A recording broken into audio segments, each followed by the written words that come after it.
bien. Bon, je vais essayer de ne pas être trop longue. De base, on voulait finir à 20h, mais si on finit un peu plus tard, c'est pas très grave. On pourra quand même manger après. Ok. Je vous souhaite encore une fois la bienvenue au groupe de jeunes. C'est la première soirée qu'on fait cette année. Bon, la semaine dernière, on a fait une soirée louange pour la pré-rentrée, mais là, c'est la soirée officielle de la rentrée. Pour ceux qui ne me connaissent pas encore trop, moi, je m'appelle Lou. Je suis une des responsables du groupe de jeunes. Et je me réjouis trop de passer cette année avec vous. Et il y aura quelques changements, mais ça ne change en rien l'identité du groupe de jeunes. Et notre identité, elle est vraiment axée sur un verset que je vous lirai tout à l'heure. Et puis, ça reprend un peu la chanson qu'on a faite tout à l'heure sur Ejército de Luz. Et on a beaucoup réfléchi ensemble avec les responsables du groupe pour voir un peu qu'est-ce qu'on allait faire cette année, pour voir qu'est-ce qui était mieux de changer pour adapter un peu selon les besoins du groupe, des jeunes qui venaient. Parce qu'il y en a qui partent, il y en a d'autres qui viennent. Et du coup, Dieu il nous a déposé plein de choses dans le cœur qu'on pourra vous partager au fur et à mesure de l'année. On espère que ça va aussi vous plaire. Mais je voulais juste partager une petite, comme une exhortation un peu, sur le thème justement des bonnes fondations. Parce que je me demandais un peu sur quel sujet on pouvait parler ce soir pour débuter l'année. Et je pensais que c'était important de rappeler sur quoi on est fondé et sur quoi on aimerait avancer. Parce que quand on n'est pas sûr de où on est et quelle est notre base, en fait, c'est important. Enfin, c'est dur de construire sur quelque chose qui est instable. Alors, je voulais commencer avec une question un peu rhétorique, donc vous pouvez réfléchir dans vos têtes. Sur qui ou sur quoi as-tu choisi de bâtir ta vie? C'est une question un petit peu difficile, mais en d'autres termes, c'est quelles sont tes fondations? C'est sur quoi que repose ta vie en ce moment? Et la Bible, elle illustre tout ça avec une illustration. C'est une illustration qui représente une maison. Il y en a une qui est bâtie sur le sable et l'autre, elle est bâtie sur le rocher. Et on peut tous ouvrir notre Bible. Ça va être notre passage de référence dans Luc 6, versets 47-49. Donc Luc, c'est dans la deuxième partie de la Bible. Donc on peut l'ouvrir. Luc 6.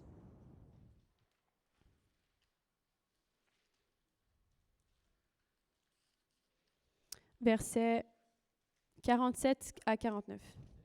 Santé. 47 à 49. Je ne sais pas si quelqu'un veut le lire haut et fort. Cara, tu veux lire? Vas-y, on t'écoute.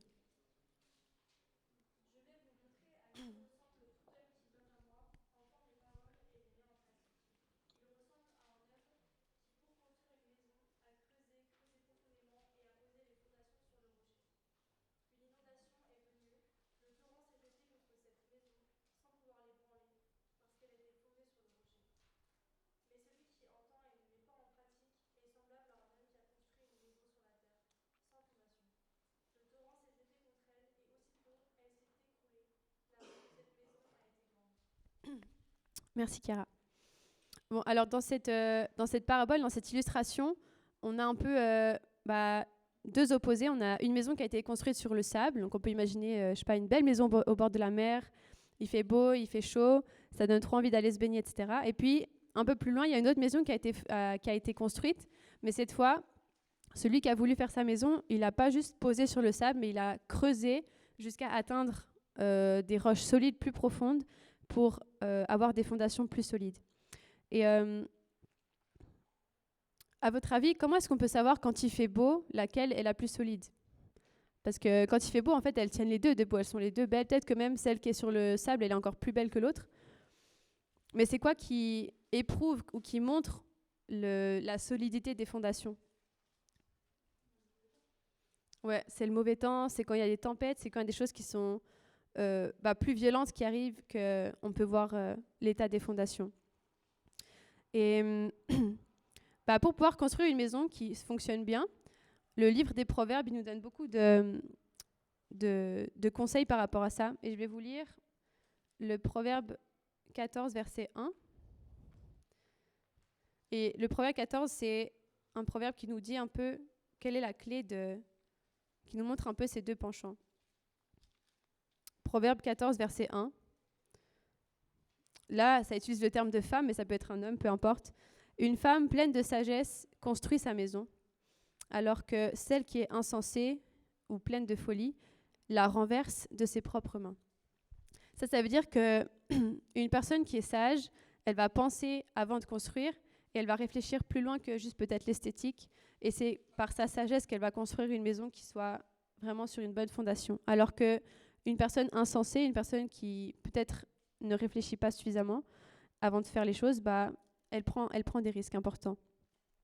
Et voilà, peut-être c'est difficile de se rendre compte de ça, mais bon, j'avais une image, pardonnez-moi la comparaison, c'est peut-être moins spirituel, mais j'ai pensé aux 3 petits cochons. Le premier, je ne sais pas s'il y en a qui connaissent ça, cette histoire, c'est pour des enfants, mais ça fait très longtemps que je ne l'ai pas réécouté. En gros, le premier petit cochon, il veut faire sa maison rapidement, et puis du coup, il prend plein de paille, imaginons, je ne sais pas, des bottes de paille, et il fait sa maison en paille. Il l'a fini en 1 heure, c'était bouclé. Il est content, il fait chaud, il fait beau, tout va bien.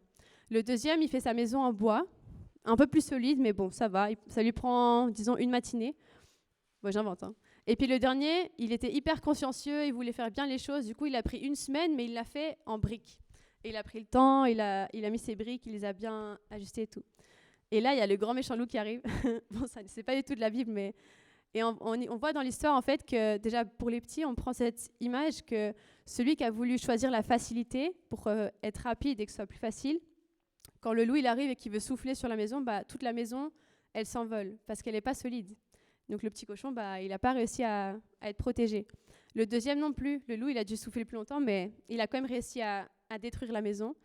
Et le troisième, à votre avis, est-ce que la maison, elle a tenu ? Yes, elle a tenu.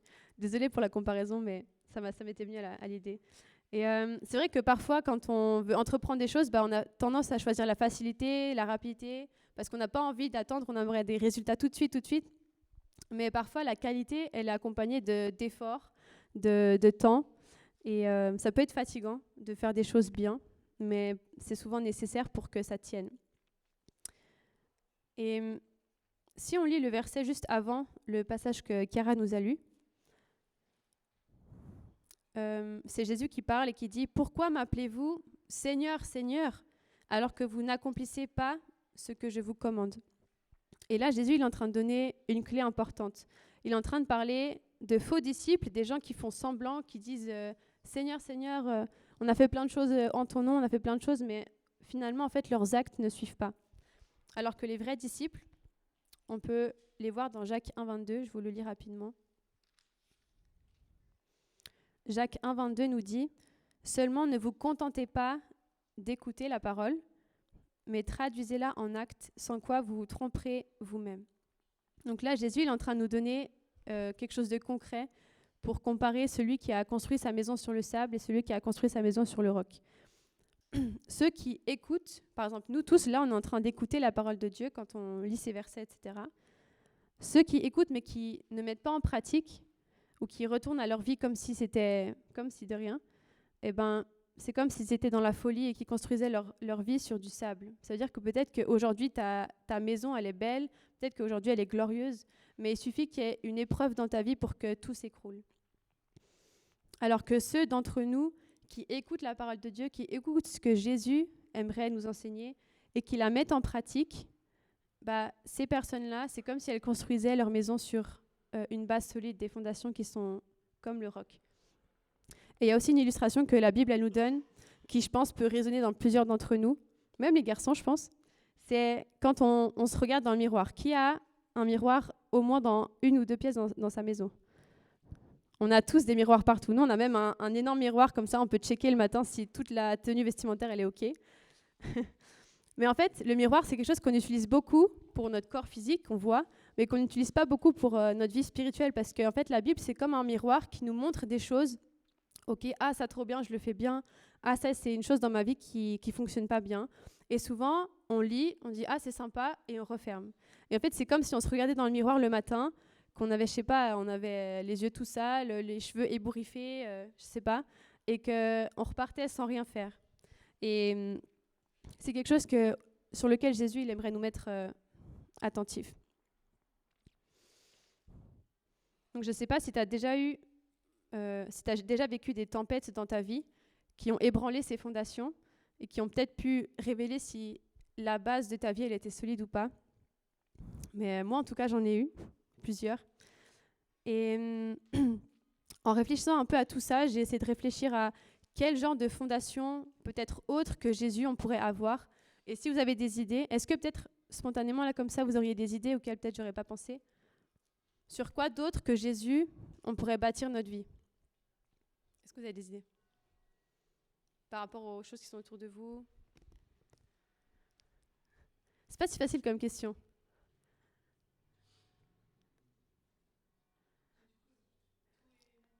Ça peut être tout. En gros, sur quoi est basée votre vie? Par exemple, quand vous prenez une décision, vous vous basez sur quoi? Quand vous prenez des choix, quand vous prenez des initiatives, c'est basé sur quoi? Qu'est-ce que vous prenez comme référence pour prendre des choix? Les répercussions que ça peut avoir? Ouais. L'éducation. C'est de bonnes réponses. Il n'y a pas de juste ou faux. Il y a plein de choses. Une personne, notre entourage. Ouais, notre famille, ce qu'on a comme valeur. Quoi d'autre? Hein? La foi. Bonne réponse, Juan Carlos. Ouais, la foi, c'est juste. Ça, c'est la fondation top du top. Exactement. Bah, vous avez cité des super choses. Moi, j'avais cité, j'ai cité l'entourage. C'est hyper important de pouvoir compter sur des amis, sur notre famille, sur des gens de l'église, des gens qui sont autour de nous, même au travail, à l'école. Mais ce qui est important, c'est de discerner aussi. Je dis pas que c'est pas important qu'il faudrait seulement avoir Jésus et puis les autres, on veut rien d'autre dans notre vie. C'est pas ça. Mais l'entourage, il faut toujours faire attention parce que peut-être que quand tout va bien, justement, notre maison en paille, elle est toute belle, elle est au bord de l'eau et tout. Mais est-ce que quand il y a une tempête, quand il y a des choses plus dures dans ta vie qui arrivent, est-ce que cet entourage-là, il reste? Est-ce que les personnes à qui tu donnes du temps, elles te le rendent d'une certaine manière comme une fidélité, en fait? Parce que dans les proverbes aussi, ça dit que l'ami véritable, il devient même plus qu'un ami, il est comme un frère ou une sœur pour nous quand c'est difficile. C'est comme si c'était la famille. Chiara, je l'ai déjà adoptée, quoi. Elle est déjà de la famille. C'est comme si c'était une troisième, quatrième sœur pour moi. Surtout pour Nina, parce qu'elles sont hyper proches. Et ça illustre vraiment ce verset, qu'on a des amitiés qui valent vraiment de l'or, et ça c'est des choses précieuses. Moi, par exemple, si je vais essayer de partager un peu mon témoignage pour illustrer un peu tout ça. Vous savez qu'on a vécu des choses très difficiles dans la famille ces derniers mois.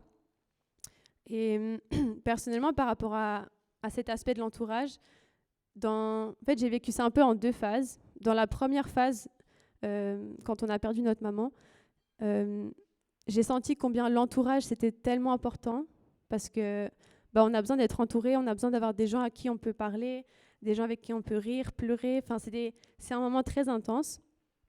Et j'ai vécu une deuxième phase un peu plus tard où en fait, il n'y a plus aucune relation autour de moi qui me remplissait parce que j'avais le besoin, il était beaucoup plus grand que simplement ce que des gens, même très proches, pouvaient m'apporter. Et c'était hyper frustrant pour moi parce que j'avais jamais vécu ça. Je suis une personne qui aime beaucoup passer du temps, et c'est vrai que j'ai de la peine à m'ouvrir, mais avec les personnes proches, c'est plus facile. Mais j'ai eu aussi une phase où pour moi, c'est comme si rien ne me remplissait. Et c'est là où j'ai vu le besoin de Jésus. Parce qu'il n'y avait que lui, en fait, qui pouvait combler cette chose-là que je n'avais pas encore reçue. Donc l'entourage, oui, mais pas que. Ensuite, on peut aussi s'appuyer sur nos propres capacités. Ouais, moi, je suis trop intelligent, moi, je gère bien mon temps, moi, je réussis tout ce que je fais, moi, je fais ça. Et ça peut fonctionner un temps. Peut-être que ta maison elle est trop stylée, mais peut-être que tu l'as fait trop vite et tu n'as pas pris en compte la fondation qui était en dessous de toi. Et je pense qu'on est tous capables de faire plein de choses, mais c'est un peu l'autre penchant. Il faut aussi apprendre à travailler ensemble et prendre Jésus en compte aussi quand on prend des décisions. Parfois, on peut aussi être un peu impacté et encouragé ou pas par nos émotions. C'est vrai que moi, je ne suis pas une personne très... Enfin, je suis émotive, mais ce n'est pas à l'extrême, on va dire. Contrairement à Jim, par exemple, qui est qui est très intense. Mais ce que je veux dire, c'est que, par exemple, une amie qui est partie avec moi au Québec, c'est une personne qui est hyper émotionnelle et en fait, le risque un peu, c'est que autant quand ça va bien et qu'elle est motivée pour un truc, elle pourrait passer des heures et des heures à faire ça et ça va être trop stylé ce qu'elle fait. Autant, il y a des moments, si elle n'est pas motivée, il n'y a rien qui va sortir. Hein. Tu peux rester 3 heures devant ton ordi, ça ne va rien donner. Et ça, c'est des choses qu'il faut aussi apprendre à gérer quand... de ne pas se laisser... Les émotions, elles peuvent nous porter, mais on ne doit pas être soumis à ça parce que ça peut aussi nous bloquer parfois. Et aussi par rapport à peut-être la colère, l'impulsivité, quand on est irritable, ça peut aussi briser peut-être des choses qu'on a construites même avec d'autres personnes. Et Jacques, il en parle aussi, Jacques 1,20, il nous dit « Car ce n'est pas par la colère qu'un homme accomplit ce qui est juste aux yeux de Dieu. » Donc on doit toujours prendre en compte nos émotions, mais pas être soumis à ça. Ensuite, j'avais mis aussi nos biens matériels. Peut-être on est trop confortable dans notre chez nous, dans ce qu'on a acquis. Et du coup, on oublie de prendre en compte que en fait, c'est Dieu qui pourvoit, c'est Dieu qui nous donne tout ça. Et enfin, j'ai mis notre cœur. Parce que justement, notre cœur, c'est... La Bible, elle dit de le garder précieusement, notre cœur, parce que c'est de lui que jaillit la vie. Mais souvent, notre cœur, il est un peu trompeur et il peut nous... La Bible a dit qu'il est tortueux. Ça veut dire que peut-être justement un jour, on a trop envie de faire quelque chose, puis après, on est démotivé. Donc, c'est un peu difficile de comprendre ce qu'on a dans le cœur. Mais le verset 21 nous dit « Débarrassez-vous donc de tout ce qui souille et de tout ce qui reste en vous de méchanceté dans votre cœur, pour recevoir avec humilité la parole qui a été plantée dans votre cœur, car elle a le pouvoir de vous sauver. » C'est hyper important qu'on valorise la parole qu'on a reçue de la part de Dieu, parce que je rappelle, ceux qui entendent la parole de Dieu, mais qui ne l'appliquent pas, ils sont remplis de folie aux yeux de Dieu. Alors que ceux qui entendent la parole de Dieu, comme nous en ce moment, et qui la mettent en pratique, eux, ils sont remplis de sagesse parce que il s'appuie sur une parole qui donne la vie. Et on a prévu une petite activité avec notre super équipe de responsables. Mais avant ça, je voulais qu'on puisse lire ensemble Jude 20, versets 20 et 21. Il n'y a qu'un chapitre en fait. C'est le chapitre juste avant Apocalypse. Jude, versets 20 et 21. « Mais vous, mes chers amis, bâtissez votre vie sur le fondement de votre foi très sainte, priez par le Saint-Esprit, maintenez-vous dans l'amour de Dieu en attendant que notre Seigneur Jésus-Christ, dans sa compassion, vous accorde la vie éternelle. » Amen. Donc là, on est encouragé à bâtir notre vie sur notre fondement, comme la foi que tu as dit, Juan Carlos, et dans l'amour. Et c'est vrai qu'on pourrait se dire, mais comment je dois commencer par quoi pour obéir à Dieu? Parce qu'il y a tellement de choses, la Bible est tellement grande. Comment est-ce que je sais par quoi commencer, en fait? Et est-ce que vous vous rappelez quel est le commandement nouveau que Jésus l'a donné, qui résume toute la loi de l'Ancien Testament? Parce que dans l'Ancien Testament, il y a tu n'auras pas d'autre Dieu, tu ne voleras point, tu ne mentiras point, tu ne convoiteras point, etc. Il y a plein d'autres choses. Mais par quel commandement Jésus il a englobé tout ça? Il a dit, moi j'aimerais que vous puissiez obéir à ça. Est-ce que vous savez? Qu'est-ce qui accomplit tout? C'est l'amour. Si tu aimes Dieu de tout ton cœur, tu vas aimer les autres aussi. Si tu as de l'amour pour ton prochain, tu vas pas lui voler son truc, son téléphone, tu vas pas lui mentir, tu vas pas convoiter quelque chose qu'il a. Quand on est rempli de l'amour de Dieu et qu'on le donne, on accomplit ce que Jésus nous demande de faire. Donc l'amour, c'est vraiment l'accomplissement de la parole de Dieu.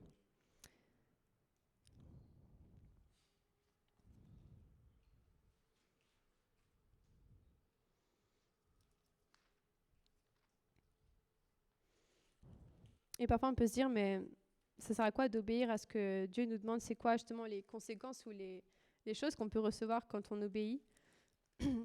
Parce que des fois, on voit plus les contraintes que réellement ce que ça va nous apporter. Mais Jésus répondit, « Heureux plutôt ceux qui écoutent la parole de Dieu et qui obéissent. Juste simplement le fait d'obéir à la parole de Dieu, ça fait qu'on sera heureux parce qu'on sera pleinement dans la volonté de Dieu et Dieu, il bénit. Dieu, il n'est pas aveugle, il voit ce qu'on fait et il bénit ce qu'on fait de bien. Il ne faut pas s'attendre à être béni quand on marche dans des chemins qui ne sont pas selon le Seigneur. Et j'aimerais terminer, avant de passer à la suite, avec le psaume 62, versets 6 à 9.